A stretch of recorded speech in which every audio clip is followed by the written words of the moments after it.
Good day again. Today's topic is probability. You might have been doing probability from lower grades, as oftentimes it is mixed with, you might hear about probability and statistics. But today we're going to go to the rudiments, the basic principle of probability. Okay? But as usual, let us understand it in real life. In life, whether it's social science or natural science, we make statements. We carry out experiments, trials, and observation to find out the possibility of things occurring in life. Sometimes things are impossible, they are unlikely to occur, and sometimes they are possible, meaning they will occur. Now, that's what this topic is all about, probability. For example, let's think of the statements. I wonder if I buy a lottery ticket today, I would have a chance of winning the lottery in the next draw. Is it possible or impossible?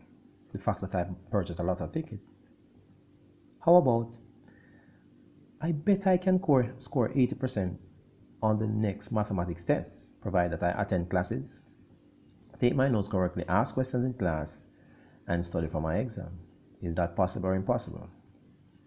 Or, I bet I can throw a 7 from a normal die. Is that possible or impossible? So we'll learn about some of those things today. Alright? Probability. We carry out activity relating to probability in our daily lives and not realize. Well, what is probability? Probability is the measure of the possibility of an event or observation occurring. Probability is the measure of the ability of an event or observation occurring. So, an event here is not a party. An event is an activity. So, for example, let's put it in real life. Supreme Ventures on our television at 8 or during the days, you might hear persons around you talking about cashpot, lotto, or all the lottery activities. Those are the events that we're talking about. Right? So probably an event is an activity or the result of an activity. Lottery, cashpot, dollars, lucky 5, those are possible events. So probability is the measure of the possibility of an event or observation, because most time we observe these things. That's why we play these numbers. Are they possible or they are unlikely? Probability is an event or a number between 0 and 1. 0 here means if we're talking about an event, if the probability of an event is 0, then the event is impossible.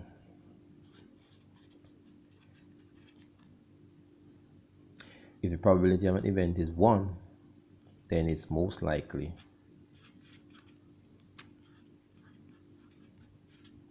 possible. Okay? If a probability of an event is 0, the solution is 0, then that event is impossible because it cannot occur. Is it possible that I can swim from here to England non-stop? No, that's impossible. The probability of that activity or that statement is 0. Okay? The probability of me passing my exam if I attend class and studying might be 1. Means it's possible. Okay? But so that they're saying that the solution in probability must be 0 and 1, your solution. But between 0 and 1, we can also find other solutions. We can have fractions. We can have a half. We can have 3/4. And these common fractions can also turn into decimals. And decimals can also turn into percentage. So already we know the relationship between other topics is important in coming in probability. But the probability of an event is between 0 and 1. Always have that in mind. So your result. And sometimes can be written as 0. Sorry, is less than. Okay. Probability of an event. This is a notation. The probability of an event is less than or equal to 0 or less than or equal to 1. The notation for probability. In probability questions, there are some common manipulatives that are used. Alright? We might see them in question, but sometimes teachers use them in class for you for better understanding.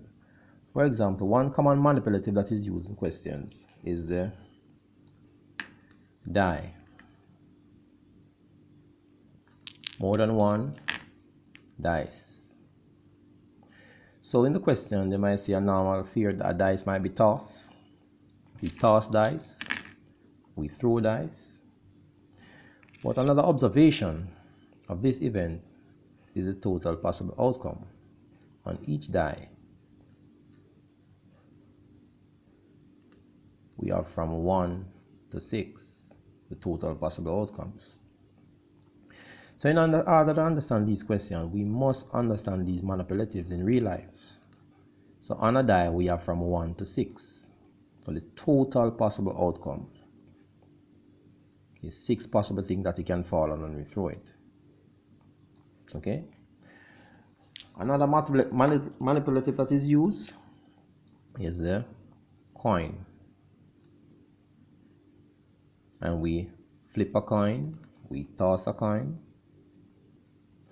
and we can get either heads or tail. Heads or tail. They also sometimes use dominoes. And we know there are 7 pieces of every part of a domino in a domino deck. So sometimes males might be familiar with them, but they play a lot with these manipulatives in real life. But it's best to familiarize yourself with these manipulatives or these objects in real life because they are normally used in probability questions. Another thing that they normally use, spinners. This is what they call a spinner if you see it in a question. So it's important to understand the question, so understanding the words in the question. So the spinner might be something like this that is colored in different colors. The sectors here, it has 4 sectors, but spinners can have more than any amount of sectors that you want. So it can have different colors. You can have objects on each part of the sectors, and this arrow here turn. So understand when they say a spinner, this is what they're talking about. Another common manipulative is a deck of cards. We must familiarize ourselves with these manipulatives in real life. A normal deck of cards has 52 cards in it. It has 4 of each card. It's numbered 2 to 10, and you have ace, jack, king, and queen. So the ace sometimes can use as 1. And so it counts from 1. Then when you reach 10, then you reach 11. Jack can act as 11, queen act as 12, and king act as 13. Okay? But another observation that you must observe is that there are 4 of each card in the deck.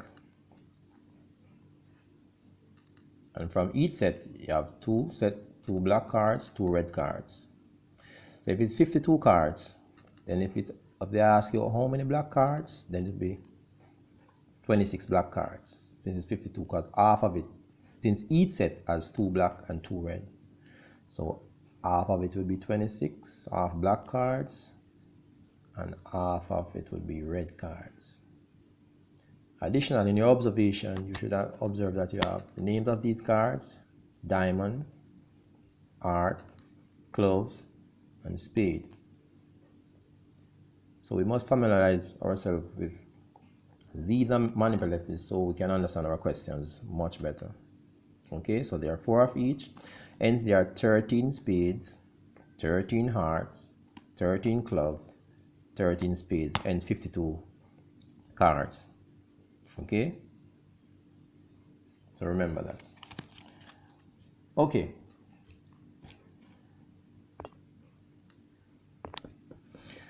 alright, as usual, we like to go back. What is important? Watch prior knowledge. What is important for us to master this topic? Now there are some prior knowledge or concepts that we should recall. Understanding probability of numbers has to do with common fractions and types of numbers. for most part, the basic rudiments of probability. So we have to recall types of numbers. So they might use odd number, a number that is when divided by 2 leaves a remainder of 1, even number, a number that is exactly divided by 2 without leaving a remainder. Our numbers starting from 0, 2, 4, 6, 8 or end with 0, 2, 4, 6, 8 are even numbers. We must recall these things for better understanding of the questions. Multiples, a number, any whole number multiplied by another number. So a multiple is basically your timetable. So if I ask what are the multiples of 7, 7 ones, 7, 7 twos, 14, 7 threes, 21, 7 fours. So these are your multiples. So multiples, we can say the timetable of the number. So the multiples of 7 is the first multiple, second multiple, third multiple, fourth multiple, and so on. Alright, so multiple of a number is that number multiplied by any number gives you the multiple of the number. Alright. We must also recall common fraction. It's important to understand probability. It might come in the question because we might do some conversion. So for example, 2/4 is a common fraction, and in probability you must reduce your fraction. So the skills on a common fraction will come back also.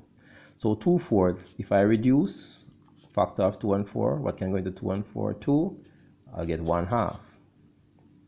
That's 2 into 2, 1, 2 into 4, 2. And I can still reduce 1/2 and I can get 0.5. So 1/2 is the same as 0.5. So these skills of reducing fraction, then turning fraction into decimal, and also turning decimal into percentage. 0.5 is the same as 50%. Is important. We reduce 2 into 1 counted as 0. 0.5, and 0.5 is the same as almost percentage. 0.5 times 100 gives us 50%. We have to remember these skills in probability. Okay, let's go into a question.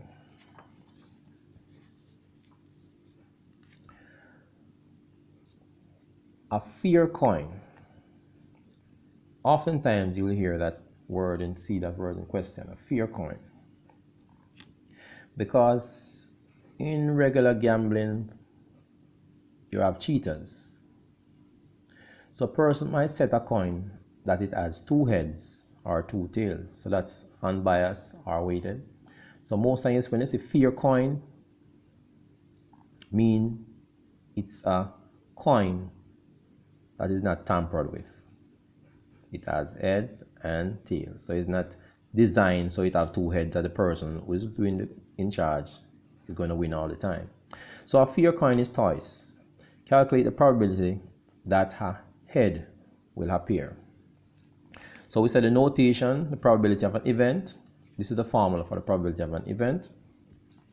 The probability of an event equal the number of favorable outcome over the total number of possible outcomes.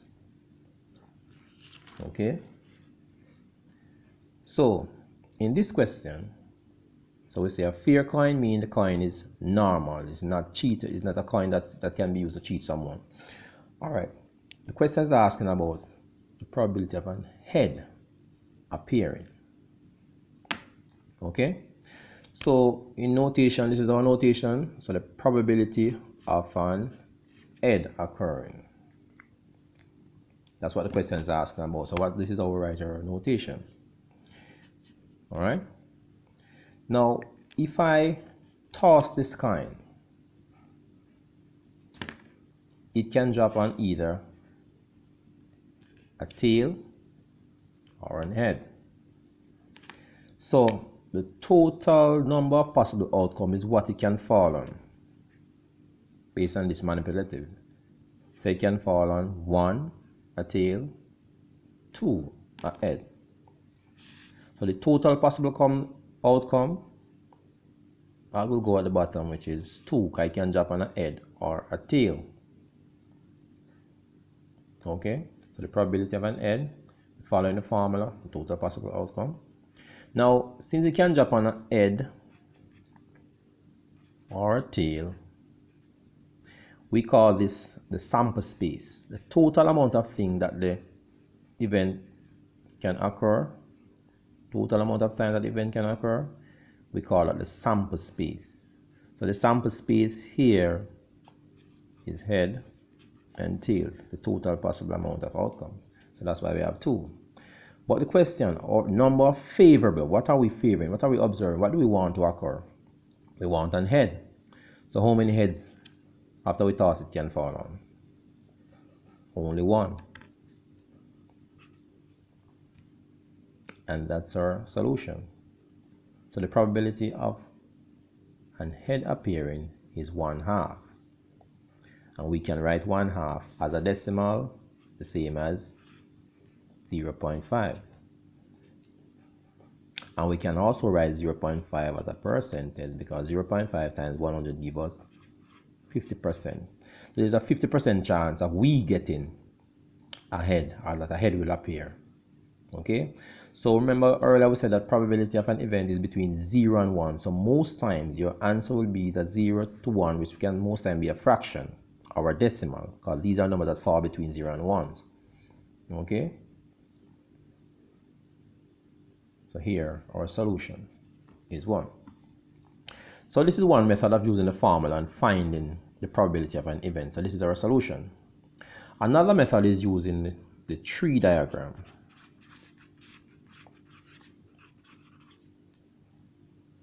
Tree diagram. So the probability, using the same question, the probability of an head occurring, we just start our tree diagram.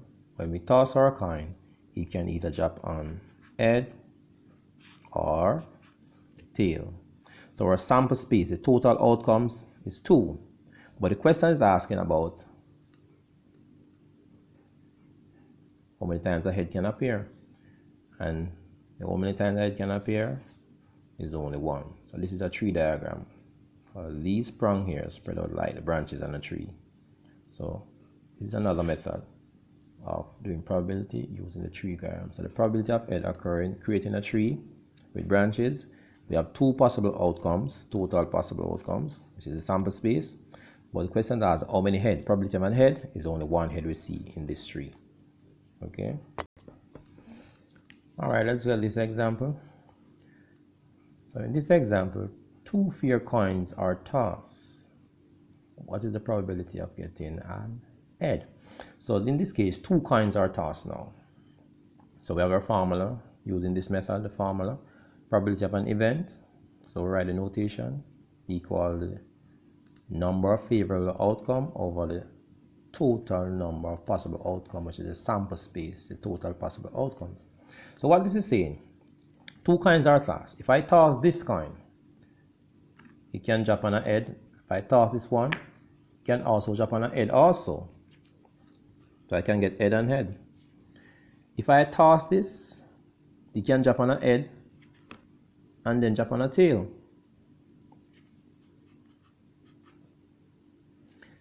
I could also toss it.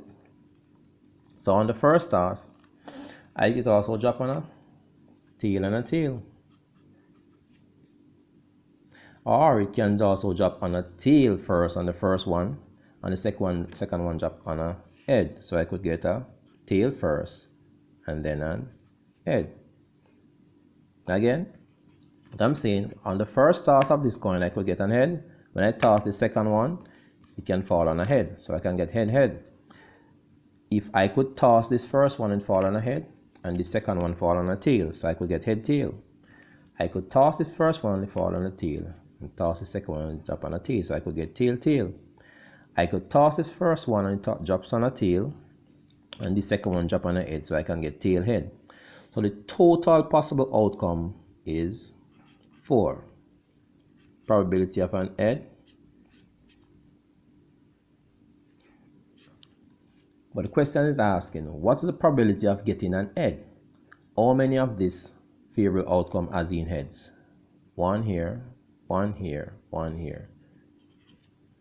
So our solution is 3/4.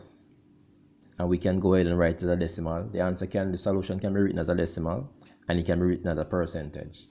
It's up to you. Okay, but this is a solution as a common fraction, 3/4, because the probability of getting ahead, I can get ahead in this toss, I can get ahead here, and I can get ahead in there. So it's 3 out of the 4 possible outcomes. Okay, so if I want to write a decimal, I reduce. I will get 3/4 as a decimal is 0.75, and 0.75 as a percentage will be 75%.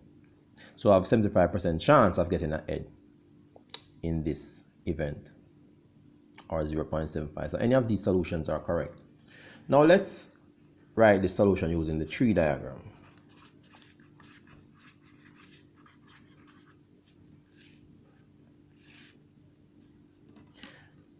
Probability of an head occurring. Starting our tree. If I toss this first coin, it can either drop on a head or a tail, right? After this first toss. If it had dropped on a head and I toss this second coin, it could either drop on also a head or a tail. Suppose this first coin that I toss I drop on a tail. When I toss the second coin, what can it drop on also? It can only drop on a head or a tail because it's a fair coin. So I could either get a head here or a tail. So what is the sample space or the total? To find it, we can simply see we can get from here, we can get head, we can get head tail, we can get tail head, or we can get tail, similar to what we did up here. So we can use this method using the formula, or we can use the tree diagram, which some students find it a little bit challenging, but it's fairly easy. Okay, but it's important that we familiarize ourselves with these these objects. We have coins around us, play with it a bit so we can master these things. And then the question asks, what's the probability of getting ahead? We can get ahead on this toss, we can get ahead here. There's no head here, so it's 3/4. And the same way, write a decimal 0.5, and if we want to change the decimal to percentage, we multiply by 100 and we get 75%. And so that's another method. So there are two methods here. What that means. All right, let's look at probability of two events with these two words that sometimes come in question, or and. When we have or in a question, we add the probabilities. When we have and, we multiply the probabilities. Let's do a simple example. A fair die is tossed. What is the probability of rolling and what probability of rolling a 1 or a okay, so a fair die is tossed. What's the probability of rolling a 1 or a 6? So if I toss this fair die,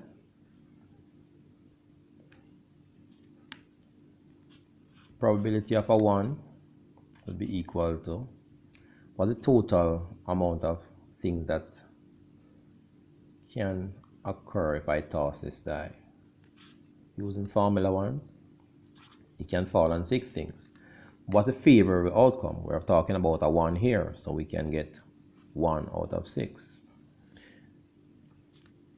Or the probability of a 6 will be equal to total possible outcomes. If I throw a die, there's always 6 possible outcomes.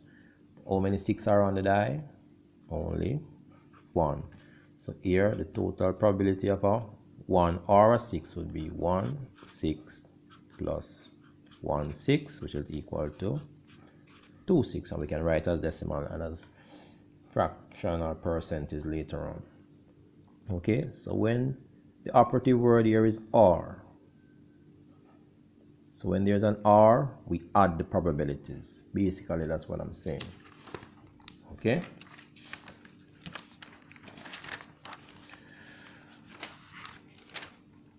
Look at this one.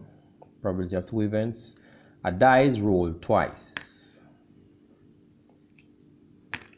What's the probability of getting a 1 and then a 6? The probability of a 1 would be 1/6 because there are 6 possible outcomes. But what do we favor? What the question asking about is 1. So it's 1/6 and the operative word, then a 6. It will still be probability of a 6 would be 1/6, but because of the operative word and, it would be 1/6 times 1/6, which would equal to 1/36. Might seem weird. So basically, when it's an or, we add; when it's an and, we multiply the probabilities. But in real life, in being practical, what they're saying that if I toss the die twice, it can fall on a 1. But I can get 1, 1. I could get 1, 2, the second toss on the first toss. So I could get 1, 3 on the second toss because the dice is rolled twice. I could get 1, 4. So the first dice could fall on a 1. But the second dice could fall on a 1 also. The first die here could fall on a 1 again, or could fall on a second dice toss would fall on a 2. The first die will remain on a 1. The second die could fall on a 3. I could get 1, 5, or I could get 1, 6. Or when I toss the first dice, I could get a 2. But the second dice, I could get a 1. I could get a 2 on the first die and a 2 on the second dice. I could get a 2 on the first dice and a 3 on the second dice. I could get a 2 on the first dice and a 4 on the second dice. I could get a 2 and a 5 on the second dice. I could get a 2 on the first dice and a 6 on the second dice. Or I could throw the first dice, toss it, and I get a 3. On the second dice, I get a 1. So this is in practicality. If you continue, you'll see how we got the 36 in practical measures. So the first dice will give me this number, the second dice will give me this number. So this is why the and then. Okay? Sometimes from earlier grades, we use letters also. From grade 8 coming up. But you can get it at this level also in 4th and 5th form. For example, we might have words. And what's the probability of, for example, you have the word mathematics here. And you might ask, what's the probability of getting an A? Remember, the sample space goes at the bottom, the total possible outcome. The sample space, total things that can fall, 1, 2, 3, 4, 5, 6, 7, 8, 9, 10, 11. What's the probability of getting an A? How many A's is it possible to get? 2. So there are 11 letters, the total possible outcomes, sample space. But what we favor, what's the question asking about, is, right? You can ask, what's the probability of getting an M? Total outcome is 11 because there's 11 letters. Probability of getting an M, how many M's are there? 2. Okay, and we can write as a decimal, and then we can write as a percentage by just multiplying by 100.